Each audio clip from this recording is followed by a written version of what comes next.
Hello, I'm Jared Thomas, and today I'll be talking about the UN Sustainable Development Goals, and the one I chose, which is very important to me, education.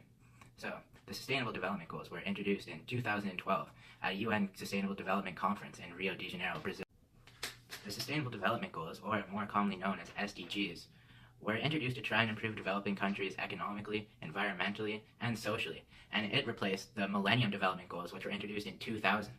So the Millennium Development Goals, they were more broad range. They were more focused on solving poverty at a general scale.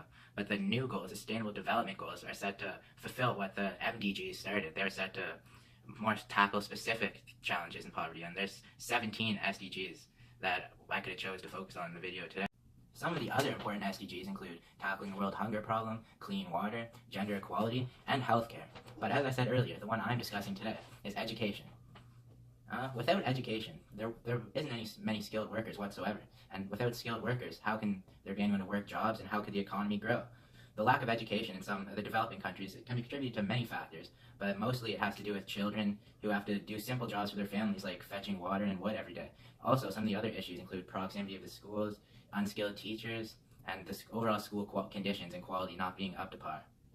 617 million youth worldwide lack the basic math and literacy that most of the world have, and 265 million youth around the world are not even in school whatsoever. And to me, this is a big problem. Like, all kids should have a chance at education, and that's why I chose education, because just the sheer numbers, the amount of kids not in school, I don't believe is right and should not be happening anywhere in the world. The SDG I chose, education. It's important to me because I've been lucky enough to have education handed to me for free pretty much my whole life. Up until post-secondary, I've never had to pay for it, and I think every kid should have this opportunity. With better education, countries would be able to have more skilled workers. And with more skilled workers, obviously there's going to be more jobs, and the economy is going to grow. In order to improve these education standards, it's obviously not going to be easy. And it's important looking at SDGs. When looking at a singular one, you must know that they're all connected. Like for example, education, the SDG I'm doing. In order for education to be improved, things like clean water and the hunger problem both have to be tackled. So children will actually have a chance to learn instead of doing simple tasks for their families all day. That shouldn't even happen. Thank you for watching my video on education and why I think it's an important SDG. I hope you think it's important too.